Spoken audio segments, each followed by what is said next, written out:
Hey everybody, what is going on? Hexlex here. Got another Master Duel video for you. Coming at you with some Yubel. So, I recorded these games with Yubel, or not recorded, but played these games with Yubel, like literally the day before the ban list announcement. So, the games that you're going to be watching are going to be with the build you currently see, which is of course pre-ban list. However, I think only for our last replay is that really going to end up mattering.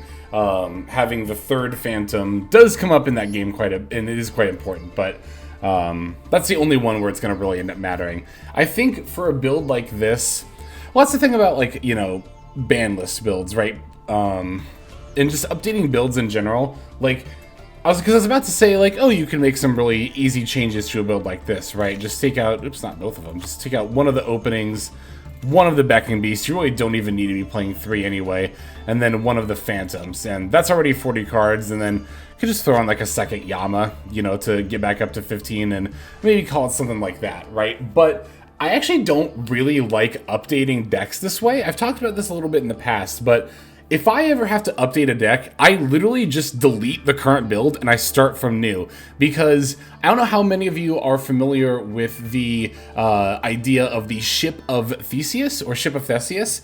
The idea is that, you know, you have a ship, right, and you replace one plank of wood. All right, let's say you replace every plank of wood on the ship. Do you still have the same ship you start with? And this isn't inherently like a problem, but it is kind of a problem I find in deck building, because not just for Yu-Gi-Oh!, I do this for like every TCG, where if you're just like swapping out these planks of wood, these cards one for one, at the end of the day, are you even still playing the same deck? And by that, I mean, are you playing like still cohesive ratios? Are we still thinking about, like, you know, what our opening hands are going to look like, what grind games look like from making these swaps? Like, for example, you know, the third Yubel coming out, or Phantom of Yubel rather, does greatly affect our grind game. And it's easy to be like, yeah, Yama's good and some builds play too, so I'll just throw in a second Yama. But we might actually need a new extract monster we don't normally play that helps us in the grind game. Same with, you know, trimming out the opening and the Dark Beckoning Beast. Like, yeah, we were at 42 and we could just go down to 40, but now we have less starters. So we really need to think about,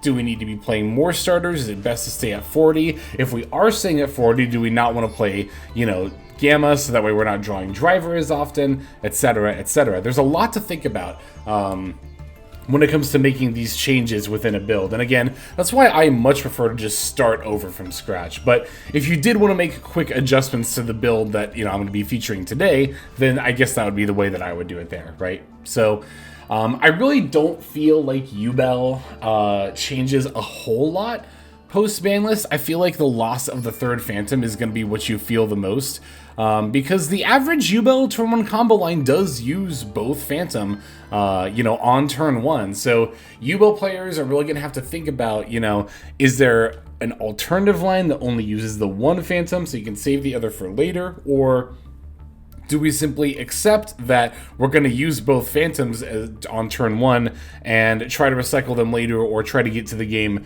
where it doesn't get in a grind game state? But that's not always that you can control either, right? Now, in Master Duel Best of 1 Ranked Ladder, I don't think you probably have to change too much about how you play, because we really can just throw both Phantom into the turn 1 combo line, which is, you know, if that goes through, often enough to beat the opponent by itself. And yeah, you might lose some grind games for not having the third Phantom if you play that way, but in the grand scheme of things, as always with Ranked Ladder, you just gotta win over 50% of your duels, right? So that might not end up really mattering as much. Now for like Duelist Cups or for tournaments, it would definitely matter a lot more, but overall, I think Yubel is still going to be the best deck in the format, and I think it actually is currendly. Like, I know I've said a lot before that it's debatably Fire King Snake Eye, it's debatably Yubel, but I really do think that Yubel, the end board is just like enough scarier than Fire King Snake Eye. It might be due to experience playing against Snake Eye end boards in general, might just be the number of interactions. They are debatably about the same, but you know, it also just kind of depends on the deck. Certain decks can handle certain end boards better, but I think that Yubel is still probably just going to be the best deck of the format. I don't really expect that to change with these hits. because especially because Fire King Snake Eye also lost a copy of Poplar, so it's not like the next best deck also didn't lose. And then the next best deck after that, debatably Tearlament, also lost Pearl Rhino, so you know, it's like every deck is kind of getting hit in about equal measures and about as much as they should, which is actually not that much, to be fair. I still think Phantom could have gone to 1, and they could have just left Opening and the Dark Beckoning Beast alone, but that's just my own 2 cents. So, let's see. As far as the build itself, it's very standard. I was on 3 Beckoning Beast, but as we saw in the Duelist Cup decks, not very many Yubel builds nowadays are. Admittedly, I don't really keep up with Yubel as much as I do a lot of other decks, just because I don't find it quite as fun to play as certain other decks. But the Dark Beckoning Beast semi-limit truly did not really end up mattering for Yubel at all, as most builds were playing 2, some even 1. Beforehand. Now, Opening was still a card that was played at 3. I guess you will notice that a little bit, but not really, again, nearly as much as the loss of the 3rd Phantom of Yubel here. So, I mean, again, Yubel is Yubel. The list is mostly still the same. I don't know that I have too much else to say about it that I didn't already, which is kind of weird to say considering we're about to enter a post-ban list build. But again, I don't really think this deck is that hugely affected, again, sans 3rd Phantom, from the ban list here. So, yeah, this is a Yubel list. You've probably seen everything in here before. Nothing in here is too out of the ordinary, I don't think, as far as like what the deck would typically play. So I think we're safe to go ahead and just start looking at these duels here. So our first opponent is on Ibly Yubel. Actually, funny fact here, 2 of our 3 opponents for this video are playing card for card the exact Ibly Yubel build that got first in the latest Duelist Cup. So I just thought that was pretty entertaining that, like, yeah, it's to be expected, of course. People want to try out the best build, especially when they're trying to grind ranked early on in the season. But yeah, so we'll get to show us playing against the best Yubel build out there, you know, so to speak. All right, we're going second here. Opponent's going to lead with the Nightmare Throne, popping the Samsara D-Lotus, which I have to imagine was a misclick there. I'm sure they meant to add that. Pretty unfortunate way for our opponent to begin here. They're going to lead with the Dark Beckoning Beast. I'm going to activate Gamma, but they're going to use Ash Blossom to just kind of like stuff that Gamma back into my hand. That's always how I interpret, like in my head, Ash Blossom used against Gamma. It's just like, put that back in there. Of course, we can use Gamma later, but here we actually kind of see maybe our opponent actually did mean to send the Samsara D-Lotus, because now they've opened up an interesting scenario where they can use the opening to bring back the D-Lotus and use their extra normal for the Chaos Summoning Beast. They're going to link these 2 off and go into the Yama, and I sure do know bait when I see it. Yeah, this is exactly what they're trying to do here. They're trying to bait out my Gamma with the Yama, hoping that I won't notice that they haven't used the second effect of opening yet, nor have they actually activated the effect of Samsara D-Lotus. So nope, not going to negate the Yama. I'm just going to wait for the D-Lotus here. They can have the Sharvara. Opening F, pitching an extra Beckoning Beast to revive the D-Lotus, but they're not activating, again, because they know I have the Gamma. They have to pop and go for Yama here before linking off into the Unchained Soul of Rage. Actually, now that I see them discard the second Beckoning Beast as well, I actually do kind of suspect that they meant to pop the D-Lotus. That might have actually been intentional. Huh. I didn't think about that beforehand, before watching the replay now, but maybe they actually did mean to do that. Well, either way, now I'm going to use the Gamma effect on the Sharvara because they're out of normal summons. They can't use opening, so there's no real way for them to bring out the D-Lotus and use the effect. So I'll stop them from getting the Trap card, which makes the Rage really their only point of interaction here, which is pretty good for me. Grievesome Grievescorner is actually a pretty great draw here. I'm going to use opening to grab the Dark Beckoning Beast, which I'll then, of course, normal summon. They actually used the Veiler on the Beckoning Beast. That's beautiful, perfect. I love to see that because I definitely have a way of playing around this here. What I can do is just link off the Beckoning Beast into the Almirage, and then we can use opening to, of course, bring back the Beckoning Beast and then go for the Chaos Summoning Beast. I was debating if I should go for an SP to out the Rage here, but they actually end up activating the Unchained Soul of Rage right now, which is I was not expecting and is perfect for me. Because the way that Unchained Soul of Rage reads, it has to target a special summon monster, and you link someone using only that opponent's monster and this card you control as material. So they went ahead and targeted my Almirage here. However, they're not going to be able to do anything with it because I'm going to chain Almirage's effect, which tributes itself to protect one of my cards from being destroyed by card effects. So most importantly, it's no longer on the field, meaning it can no longer be used as a material for Unchained Soul of Rage, effectively negating the card here. So, yeah, like I said, I thought I was going to have to go into like an SP to play around this Rage, and really I was not looking forward to doing that because that doesn't even really fully play around it by itself, but no, we are definitely good to go here. Gonna summon out the Sharvara and then go for the Yama. I did it in this order so that way I could use Yama's effect to wheel the Sharvara back to my hand instead of just summoning a Yama that just like kind of didn't do anything while it was on the field. Yep, Sharvara setting the escape. From here we're going to link off into the Unchained Soul of Anguish. Now I recognized at this point that I couldn't really find lethal because I don't have access to my Yubel engine at all.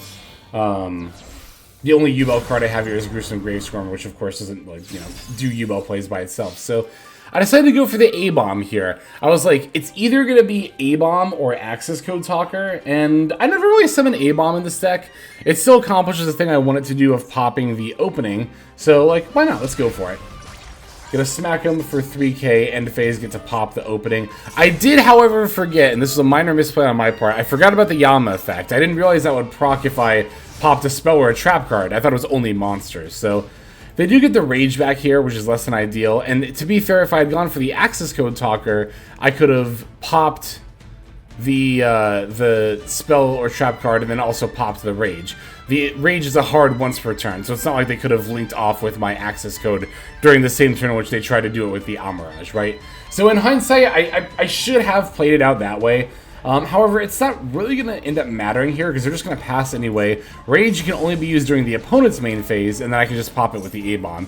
Yeah, they can wheel the Lotus back to hand here, but that's not going to matter because I already have lethal represented right here, right? I can pop my face down escape, go for the Sharvara. They have a Maxi, but I'm not even going to give them the one draw. I don't even think there's... Well, no, there is one draw that would matter here. Right, Spirit of Yubel. That's why I made sure I wanted to call by this Maxi, because if they topped that, then we would be in a world of trouble. But I guess another kind of reason that I went for the A-Bomb over the access code here was because I had the set escape. Not that I was wanting to blow up my own A-Bomb to destroy one of their cards, but I figured, if nothing else, I could do that if I had to. So... I don't know. I guess it's kind of debatable whether A-Bomb or Access Code was better there. Well, actually, no, that's the thing, though. If I had Access Code and blown up their Rage, they would have just added the Lotus. So that would have been worse. I think A-Bomb actually was the play there. Again, it's debatable, but yeah, it's going to be our first duel there. Let's go ahead and now take a look at our next one. Okay, this game's actually going to be against Sky Strikers, so we're going to briefly not play against exactly the Ibli Yubel list that got first place in the Duelist Cup to play against Sky Striker. This is actually going to be a game where we set up a pretty nice turn 1 board from a hand that doesn't necessarily look like it could, right? If you're not as experienced playing Yubel and you see an opening hand like this, 2 Spirit and Nightmare Pain, you might think like, this isn't, you know, the best opening hand, but this is actually completely fine, and we should be able to go into full combo off of just this. So, Nightmare Pain, we're going to lead by activating that, popping one of our 2 spirits in hand, adding Gruesome Gravestormer. Going to use the spirit effect here to special summon OG Yubel. We're going to special the Gruesome Gravestormer, popping OG Yubel, using the effect to summon out Terra Incarnate. Now, before I go into my first Phantom, I'm actually going to link off the Gravestormer and the Terra Incarnate into Yama. Yama effect here is going to grab the Sharvara, and now from here, I'm going to make the Phantom. Now I'm going to use Gruesome Gravestormer to banish itself and summon back the Spirit. From there, I can activate the Spirit effect to grab another Nightmare Pain. Of course, I've already used Nightmare Pain, but I can use Sharvara to pop the Spirit, Spirit F to summon another OG Yubel. Now we're going to link these 2 into the Unchained Soul of Rage. Now Sharvara F gets to set the escape. I'm going to normal summon Effect Veiler, and I'm actually going to use that as my 3rd material to make the Appaloosa here. I figured it was worth it to trade 1 negate in to get 3 more. And then we make another Phantom, set call by, and pass. There we go. Turn 1 end board of the full Yubel end board of the 3-mat Appo, the Unchained Soul of Rage, and the Phantom of Yubel. Now, actually, I was kind of thinking I was going to do that a different way as I was watching the game back here and narrating it. I thought I was going to go into Cross Sheep instead of Yama. I wonder if that would have been better. Let's see, if I had made Cross Sheep instead, right? I I would have been able to add Sharvara, but I could have Phantom, Grave Squirmer, linked those two into Yama, and then Yama'd for Sharvara. I don't know. I would have to play it out. I'm not good at playing out a line like this just in my head. I think it would have been about the same, if not maybe a little bit worse, but either way, we were able to make the full, turn one end board here without using Cross Sheep, and without opening something like D-Lotus or Nightmare Throne. Now here they're going to go for the slash draw, which I was like, wait a second.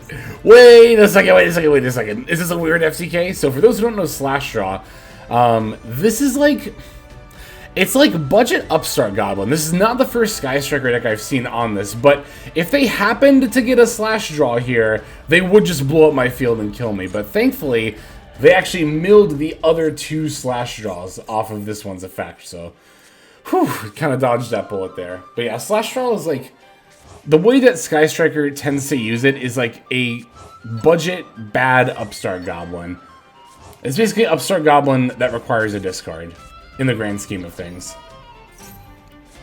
They do get to use the Metal Foes Fusion here to draw a card. They're going to normal summon the Ray, and they're going to go for the Call By here. So I kind of recognized what my opponent was up to right away, because my first thought was like, why would you normal summon Ray and then activate its effect during the main phase of all times while I have Appaloosa and Phantom of Yubel up? And I think a lot of people would ask themselves that question and just be like, this person must be bad, and then just chain. But it does pay to, like, genuinely ask the question in your head. Like, not just like, why would you ever do this? But be like, no, okay, what is the reason to normal summon Ray and then activate here? And then I realized, oh, Triple Tactics Thruster Talent. My opponent's trying to activate that. So I'm not going to use Appaloosa or Phantom here. In fact, now I'm going to go out of my way to not activate monster effects. Instead, I'm going to use Call By. And if my opponent has any follow-up, I'm going to use the Escape to try to blow it up. Again, I'm going to make sure I try not to activate monster effects here, because I'm pretty sure my opponent really wants to activate a Triple Tactics card. Call Buying the Ray here is also nice because it'll stop it from coming back from the graveyard as well as negating the effect here. And my opponent actually just concedes right then and there. So I guess we'll never know for sure, but I highly suspect they were on either Thrust and or Talent they were looking to resolve right then and there. Again, it very much pays and is worth it to ask yourself why your opponent is making plays. Not just assuming that they're bad or inexperienced, but being like, is there a benefit to the play that they're making? And then, assessing and playing around it from there. So one more duel. We're going to finish off with that one. So as mentioned, this is going to be another game against exactly the I Sprite List that got first place in the Duelist Cup. This also will be the game I alluded to earlier where having a third Phantom is going to matter quite a bit here. Alright, so we're going first. Going to lead by normal summoning the Beckoning Beast. I wanted to lead with Phantom. I thought about it, but I also realized that, like, if I shuffle back the Spirit of Yubel, then I won't be able to do a full Yubel combo line. So I decided to just lead with normal summoning Phantom. Now here they're going to chain Gamma, and I'm going to use Ash Blossom. Normally, I wouldn't always Ash Blossom a Gamma. It's very situationally dependent. However, looking at my hand here and just thinking about how this turn is going to play out, I actually do think I have a hand that can play through this Gamma very effectively. So that being the case, I am going to chain the Ash on it. If I didn't have a hand that I think could play through the Gamma moving forward, then I would not chain Ash Blossom here. Because, of course, the thing, as I mentioned earlier, to remember about Gamma, when our Gamma got Ash, is that the Gamma's not once per turn, right? So they can activate it again later. So, I'm going to use Beckoning Beast to add Opening. Activate Opening for the Chaos Summoning Beast. I'll extra normal summon for it, because this is not an activated effect. Now I'm going to link off these two into Cross Sheep, which does not have an activated effect on summon. Alright, now from here I'm going to put back OG Yubel and the Beckoning Beast for Phantom. And now I have a way to out the Gamma. So, again, just making sure that we're playing around it accordingly, rather. Now the thing is, this actually doesn't out Gamma, because the Gamma's still in their hand, right? We simply changed the effect to simply popping a Yubel card. But Gamma, as we remember, is not once per turn. My opponent can still use their Gamma. Don't worry though, I actually planned for this. I planned around this accordingly, so I was not solely relying on the Phantom there. Now, I thought they were going to Gamma here, but they actually used Ash Blossom instead. It's a little bit of a minor road bump, but it's ultimately going to be fine. I was expecting to not have to deal with Gamma anymore, but don't worry, we still can. Going to activate Spirit here. They're going to use Gamma for the 3rd time, and it will resolve for the 2nd time. Again, of course, the first time the effect was changed. My opponent summoning the driver from hand here, by the way, was huge. This is a massive W for me. I was really hoping they were going to do that, and sure enough, that did end up being the case. So, very, very glad to see they're going to be essentially down 1 card going into their turn. Now, I still get to use the Spirit of Yubel's 2nd effect here to go for original Yubel. Going to shuffle back for another Phantom. Now, from here, I can link off Phantom and original Yubel to go for Unchained Soul Lord of Yama. From here, I can use the Yama F to grab myself a Sharvara. Going to shuffle back for the 3rd Phantom. Now, this is why having 3 Phantom really mattered for this game, right? Because I summoned all 3 on turn 1. However, if I did not have the 3rd Phantom, if this was post-banlist and we were only on 2, you would still have a pretty good setup here. You could use Sharvara to pop Yama, and then link Sharvara and Unchained, or the Cross Sheep, use those 2 to go into the Unchained Soul of Rage, because this is just 2 monsters, including an Unchained monster. The other one doesn't have to be a Fiend or anything, right? So from there you get the Trap card, and then you end on Rage plus the Escape into your opponent's 3-card hand, which is a good spot to end on. However, again, this is pre-ban list, we're on 3 Phantoms, so we can do a lot better than that. I'm actually going to pretty much just do what I said, just with the Phantom on board, honestly. Alright, yep, Sharvara F, set the Escape, end phase, and boom. Yeah, so we're looking really good going into our opponent's turn here. They're going to lead with Imperm on Phantom. A little unfortunate, but ultimately fine. Dark Beckoning Beast, normal summon to add the opening. When they activate opening, I'm absolutely chaining the Escape here. Because this will not only stop the opening search, but then they won't have it around to get the body back later. So, 2 birds, 1 stone. Plus, of course, we simply use the Yama effect to banish to bring back the Escape, or the Rage rather. And then, only target in the graveyard right now is Sharvara. So we do have to add that one back. Opponent's last card is Nightmare Pain. They're going to activate to pop the Beckoning Beast and add Spirit of Yubel. Now they're going to put back the Spirit as well as the Beckoning Beast for their own Phantom before battling, dealing 1800 to me. That's fine, I don't care. And then passing back over. So now the question becomes, with what we have, which the Nightmare Pain is a lot, can we out this Phantom and still OTK? I don't know if we'll be able to OTK, but we can put ourselves in a really good spot here. We're actually already in a really good spot because our Phantom kind of outs their Phantom, and that went by kind of quick there, but you'll notice I used Rage to put a Phantom of Yubel back into my extra deck. That is going to super duper matter, not only for this turn in this game, but I think moving forward, this is something that you should be thinking about doing, not all the time, of course, but when you have the option to, right, when you're playing Yubel. Because again, having that 3rd Phantom, of course it being semi-limited and then putting one back in the extra deck for an effective 3rd copy, is I feel, be pretty important for grind games moving forward, so. Gonna go for D-Lotus effect. Here, again, our Phantom of Yubel is checking theirs, so we can kind of just go off uninterrupted. I get to use the opening pitch Nightmare Pain to bring back Lotus, and then opening bring back the Nightmare Pain, which is a lot of fun. Sharvara is going to pop Spirit to summon. Spirit F summons, of course, Yubel. Now I'm going to link off 3, including the Phantom of Yubel here, to go for the Unchained Soul of Anguish. Not using the effect yet. First I'm going to shuffle back for another Phantom. Now I'll activate Anguish. Here they kind of have to use Phantom of Yubel, but of course I'll simply respond with my own. So yeah, the management of, even with it being at 3, managing how many copies of Phantom of Yubel I had access to at all times was very, very important for this game. I could have gone A-Bomb here, but I decided to go Access Code. I think this game was actually played before the other one, which is what made me think in the other game to be like, hey, maybe I should go for A-Bomb this time instead of Access Code. Yeah, here they don't have Unchained cards in the yard, so we can just pop the Nightmare Pain, it's all good. Battle into them, set a Nightmare Pain as a bluff, and then pass. They're going to draw, set 1, say go. Now here we are on turn 5.